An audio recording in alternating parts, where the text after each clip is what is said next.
Hi ladies, welcome back to my channel Zoya's inspiration.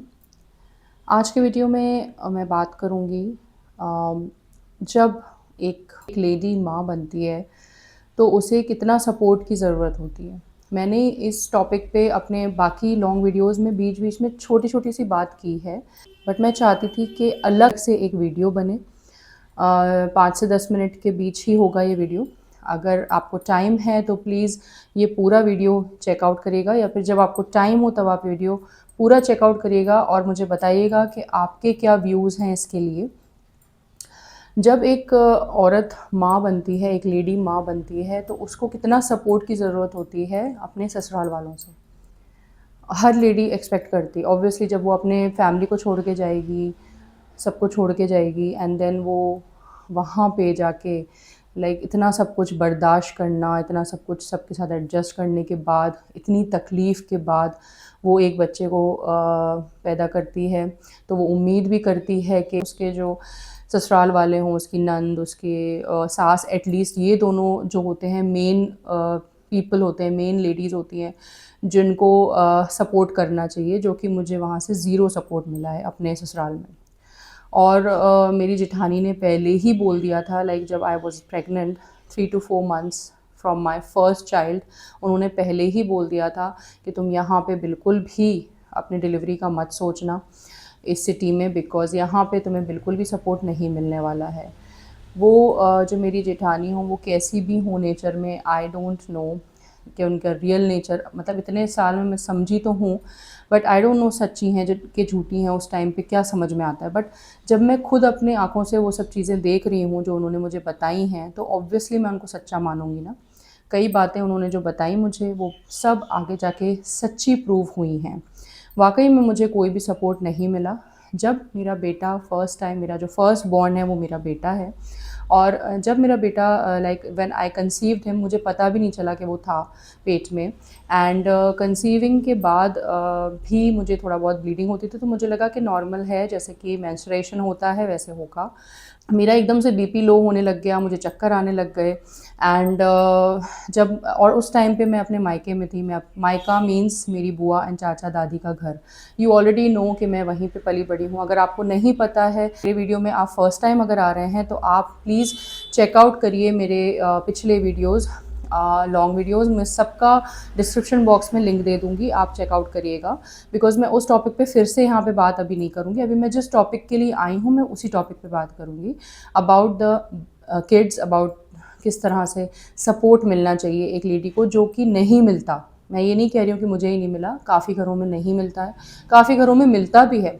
इतना ज़्यादा support मिलता है कि मायके से ज़्यादा सपोर्ट ससुराल में मिलता है, ऐसे घर भी हैं, थैंकफुली। सो मैं अपनी बात कर रही हूँ। तो जैसे कि मैंने आपको बताया है कि मुझे पता नहीं चला था, जब बीपी डाउन हो गया, मैं मायके में थी, मैं अपनी बुआ लोग के पास थी। तो वहाँ पे जब मैं चक्कर खा के गिर गई एंड ऐसी बहुत सी बातें हुई, तो फिर उसका चेकअप हुआ, तो वाक़ई में मैं प्रेग्नेंट थी। तो जब मुझे इसके बारे में कन्फ़र्म हो गया, तो फिर मैंने खुशी-खुशी अपने हस्बैंड से फ़ोन पे बात शेयर की, वो भी काफ़ी खुश हुए। उन्होंने कहा ठीक है, मैं कुछ टाइम में आता हूँ। वैसे भी उनके कुछ टाइम में मुझे लेने आने का टाइम हो ही रहा था। फिर वो आते हैं एंड जब मैं जयपुर आती हूँ, तो मैं फिर से चेकअप वग़ैरह करवाती हूँ। वहाँ पे मुझे बहुत ही सीरियस कंडीशन पता चलती है कि मुझे शायद अबॉर्शन करवाना पड़े, बिकॉज़ मेरी ब्लीडिंग जो है थोड़ी बहुत वो नहीं रुक रही थी। तो आपको पता नहीं है कितना कुछ, अल्लाह का शुक्र है कि काफ़ी अल्लाह ने मुझे बचाया। काफ़ी चीज़ें मुझे सहनी पड़ी, बट अल्लाह ने मुझे स्ट्रेंथ दी। ऑब्वियसली ऊपर वाला ही स्ट्रेंथ देता है, सब्र देता है सबको। जब ये पता चला कि प्रेगनेंसी है बट थोड़ी-सी क्रिटिकल कंडीशन है, तो उसमें मुझे यहाँ पे एक हॉस्पिटल है जयपुर में, काफ़ी अच्छा हॉस्पिटल। वहाँ पे मुझे पता चला गायनेकोलॉजिस्ट से कि मुझे अब इसके लिए इंजेक्शंस लेने पड़ेंगे।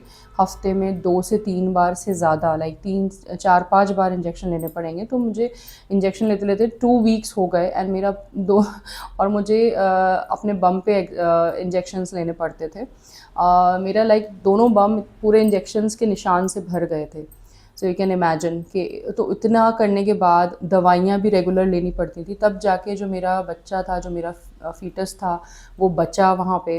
थोड़ा लाइक उसको सपोर्ट मिला अल्लाह के करम से। और उसी दौरान मुझे बहुत ज़्यादा वीकनेस एंड ऑल हो रही थी, मुझे चक्कर जैसे आ रहे थे। मैंने अपनी सास से बोला कि मुझे वीकनेस हो रही है, और मुझे इवन डॉक्टर ने मुझे, गायनेकोलॉजिस्ट ने मुझे, जिसने मुझे इंजेक्शन सजेस्ट किए थे, दवाइयाँ सजेस्ट की थी, उस गायनेकोलॉजिस्ट ने मुझे बोला कि स्ट्रिक्टली मुझे बोल दिया कि आपको चलना नहीं है, आपको बेड रेस्ट पे रहना है, बिल्कुल भी आपको कुछ चलना वाला नहीं है, कोई फिजिकल एक्टिविटी कुछ नहीं होनी चाहिए, इंक्लूडिंग कोई इंटीमेसी भी नहीं होनी चाहिए ऑब्वियसली, बिकॉज ऐसी कंडीशन थी मेरी, तो बहुत ख़राब कंडीशन थी। बट अल्लाह ने मुझे सपोर्ट किया एंड मैं रेगुलर दुआ मांगती रही, क्योंकि नमाज़ तो उस टाइम नहीं हो पा रही थी बिकॉज़ इतनी क्रिटिकल कंडीशन थी। तो मैं लगातार दुआ मांग रही थी अल्लाह से कि मेरे बच्चे को बचा लें, मेरा बच्चा हेल्दी निकले। तो काफ़ी दुआएं की मेरे घर वालों ने, मीन्स मेरी फूफियाँ चाचा वगैरह ने भी एंड मैंने भी। तो काफ़ी सारी दुआएं वगैरह थी लोगों की मेरे साथ, एंड मैंने खुद भी अपने लिए दुआ की थी। ऑब्वियसली अल्लाह ताला कहते हैं कि पहले अपने लिए खुद भी दुआ करो, अपना खुद का भी ख्याल खुद से रखो। सो बहुत दुआ की, तो अल्लाह का लाख लाख शुक्र है बच गया मेरा बच्चा। बट यही है कि जब मैंने अपने सास से बोला तो उन्होंने मुझे एक सड़ा सा केला एंड एक सड़ा एप्पल ला के दिया, मतलब प्लेट में। अब मुझे नहीं पता, मतलब उनको दिख रहा था कि वो सड़ा हुआ है, ऑब्वियसली उसमें एक ब्लैक निशान था दोनों में। केला तो चलो ये है कि एक बनाना में तो ये होता है कि अगर कुछ है तो उतना पार्ट पार्ट हटा के रख दिया जाता है, बट एप्पल पूरा का पूरा ख़राब था। जहाँ से कट करो वहाँ से एक या दो पीस ही उसके सही निकले होंगे, बाकी सारा ख़राब था। एंड मुझे जो दूध दिया था उन्होंने, वो ना ही गर्म था ना ही ठंडा, वो इतना बदमज़ा था, ना ही चीनी पड़ी हुई थी, और इतना बदमज़ा कि अगर कोई पिए ना तो उसे उल्टी आ जाए। तो आप समझ सकते हैं कि किस तरह का, मतलब जब उन्होंने इस तरह का किया ना मेरे साथ, तो मैंने उसके बाद ठान लिया अपने दिल में कि मैं कभी भी इनसे कुछ कहने वाली नहीं हूँ कि कुछ किसी भी तरह का, क्योंकि सपोर्ट ज़रा सा मिलना ही नहीं है। सपोर्ट के नाम पे क्या हो रहा है आप देख ही सकते हैं। तो मैंने तो फिर वो पिया जैसे तैसे, क्योंकि मेरी चलने की हिम्मत नहीं है, मेरी उठने की हिम्मत नहीं है। आप खुद ही सोचिए कि कैसा एक लेडी फील कर सकती है। मैं इतनी ज़्यादा वीक हो गई थी। तो उसके बाद भी मैंने पिया, जो भी था वो खाया जैसे तैसे करके, एंड फिर मैंने प्लेट रख दी। मेरे हस्बैंड काफ़ी सपोर्टिव रहे हैं during both my pregnancies. I salute to him for that. बहुत कम ऐसे हस्बैंड्स होते हैं जो अपनी वाइफ की प्रेगनेंसी एंड प्रेगनेंसी के बाद बच्चों के साथ भी काफ़ी सपोर्ट करते हैं। मेरे हस्बैंड इस मामले में, अगर मैं उनको 100 में से पॉइंट्स दूँ तो 100 ऑन 100 मैं उनको दूंगी, बिकॉज उन्होंने मुझे बहुत साथ दिया। इवन ड्यूरिंग प्रेगनेंसी फ्रूट्स लेके आना, नॉन वेज वगैरह, प्रोटीन के आइटम्स खिलाना, लाइक बहुत कुछ, बहुत सपोर्ट किया है उन्होंने मुझे। और जितना उनसे हो सका, ऑब्वियसली जितना जिसका कैपेसिटी होती है उतना इंसान करता है। उसकी कैपेसिटी से ज़्यादा किसी को उम्मीद करनी भी नहीं चाहिए। सारी बातें बहुत ज़्यादा डिटेल में तो नहीं बता सकती क्योंकि वीडियो बहुत ज़्यादा लंबा हो जाएगा। तो मेरा कहना बस यही है कि मुझे सपोर्ट कुछ भी नहीं मिला। सपोर्ट के नाम पे क्या था वो आप देख सकते हैं। उसके बाद मैंने कुछ भी कहना छोड़ दिया। बात मुझसे शुरू से नहीं होती थी। साइलेंट ट्रीटमेंट जो है वो, उसके ऊपर भी वीडियो बना हुआ है, आप चाहें तो चेकआउट कर लीजिएगा, डिस्क्रिप्शन बॉक्स में उसका लिंक है। और तो वो सब था मेरे साथ। ओके, उसके बाद भी मुझे रहना पड़ा वहाँ, बिकॉज़ ऐसी कंडीशन में, इतनी क्रिटिकल कंडीशन में मैं यहाँ से वहाँ नहीं कर सकती थी। मेरा जो ससुराल है वहाँ से झांसी जो है, लाइक जयपुर से झांसी आप सर्च कर सकते हैं, 9 से 10 घंटे का रास्ता है, चाहे आप बाय कार जाएँ चाहे आप ट्रेन से जाएँ। तो मैं अवॉइड करती थी इतना ज़्यादा उस टाइम पे जाना, बिकॉज़ नहीं था, वो सही नहीं था मेरे लिए भी एंड मेरे बच्चे के लिए भी। तो मैं पूरे टाइम वहीं थी। बट ऑब्वियसली डिलीवरी के टाइम तो मुझे जाना था, बिकॉज़ मैं देख चुकी थी कि कोई सपोर्ट मिल ही नहीं रहा है, तो डिलीवरी तो वहाँ इम्पॉसिबल ही थी। मुझे जैसे तैसे करके 7 to 8 मंथ में मुझे थोड़ा ठीक लगा। चक्कर वक्कर जो आते थे या जो भी प्रॉब्लम्स चल रही थी थोड़ी बेटर हुई। तो मैं 7 से 8 मंथ के बीच मैं अपने घर झांसी चली गई, और वहाँ पे बहुत ही अच्छी लेडी थी, एक मेरे जो चाचा हैं उनके जानने वाले ईएनटी डॉक्टर, उनकी जो वाइफ़ थी वो गायनेकोलॉजिस्ट थी और बहुत ही अच्छी नामी ग्रामी डॉक्टर थी वहाँ की। हेल्प की मेरी दोनों बच्चों के टाइम पे। सो बच्चा हो जाता है बड़ी मुश्किलों से। मेरे दोनों बच्चे नेचुरल बर्थ्स हैं। अल्लाह का लाख लाख शुक्र है। मैं नहीं चाहती थी कि मेरा पेट कटे। ऑब्वियसली आजकल की लेडीज़ बस यही कि पेन बर्दाश्त नहीं करके बस पेट काट दो मेरा, तो वैसा होता। तो मुझे भी लगा कि हाँ पेन होगा, मैंने देख रखी थी वीडियोज़, तो मुझे डर बहुत लगता था। बट हाँ, पूरे टाइम मैंने सूरह यासीन पढ़ी। ड्यूरिंग अपनी दोनों प्रेगनेंसीज़ में मैंने यासीन शरीफ पढ़ी, पूरी पूरी पढ़ के रोज़ पढ़ती थी, डेली पढ़ती थी। उसको पढ़ के फूँकती भी थी और उसको पानी में दम करके भी पीती थी काफ़ी बार। तो उससे काफ़ी सपोर्ट मिला, उससे स्ट्रेंथ भी बहुत मिलती है।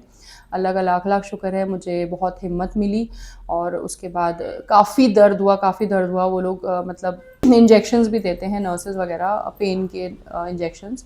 तो उससे काफ़ी दर्द हुआ एंड बड़ी मुश्किल से मेरा बच्चा फाइनली इस दुनिया में था।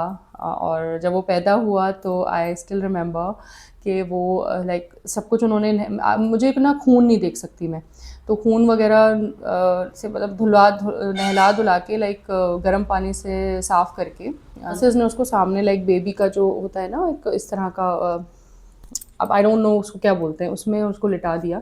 And the first time I saw him, उसका हल्की सी स्माइल थी एंड ही वाज सीइंग मी। उसकी हल्की लाइक ऐसा कहते हैं काफ़ी बच्चे आंखें बंद होती हैं काफ़ी बच्चों की, लाइक मेरी बेटी जो थी वो ऑपोजिट थी। वो और रोया भी नहीं, वो 1 से 2 बार बस उसने किलकारी मारी एंड देन वो पैदा हुआ। एंड देन जब नहला धुला के उसको लिटाया नर्सेज ने, छोटे से बेबी का जो होता है, I don't remember, I don't know क्या बोलते हैं उसको, मुझे याद नहीं आ रहा। तो ही सॉ मी, हल्की से उसने स्माइल की and I also smiled a lot to him. And मतलब आप समझ नहीं सकते, लाइक लेडीज़ को तो पता ही होगा जिन्होंने बच्चे पैदा किए हैं कि फर्स्ट बच्चा का जो जो लाइक फीलिंग होती है ना वो अलग ही होती है। मतलब कितना अच्छा लगता है, वो फीलिंग ही अलग होती है कि फ़र्स्ट बच्चा मेरा इतनी मेहनतों से, लाइक मेरे केस में तो बहुत ही ज़्यादा क्रिटिकल कंडीशन थी, वो अल्लाह ने मेरा सपोर्ट किया, इतनी मेहनतों से वो पैदा हुआ माशाल्लाह। 3 केजीज़ का था, 3.5 केजीज़ का हेल्दी बच्चा मेरा पैदा हुआ था, अल्लाह का लाख लाख शुक्र है। तो पैदा होने के बाद का आपको बताती हूँ कि मतलब किस तरह से ये था कि देखिए एक वीडियो में तो ये पूरा चीज़ें आ नहीं सकती। This is the part 1। मैं इस वीडियो का नाम पार्ट 1 रखूँगी। इसका पार्ट 2 मैं नेक्स्ट डे शूट करूँगी और उसको एडिट करके फिर डालूँगी। तो मेरे बच्चे दोनों इसी तरह से नेचुरल प्रेगनेंसी से ही हुए हैं। मेरे हस्बैंड का काफ़ी सपोर्ट था, ये आप ध्यान रखिए। इसके बाद जो मुझे बिल्कुल भी सपोर्ट वहाँ से नहीं मिला, जब जब तक मेरे बच्चे छोटे थे, वो सब जो है मैं आपको नेक्स्ट वीडियो में पार्ट 2 में ज़रूर बताऊँगी। स्टे ट्यून्ड एंड अगर आप नए हैं मेरे चैनल पे, do subscribe to my channel and take care of yourselves.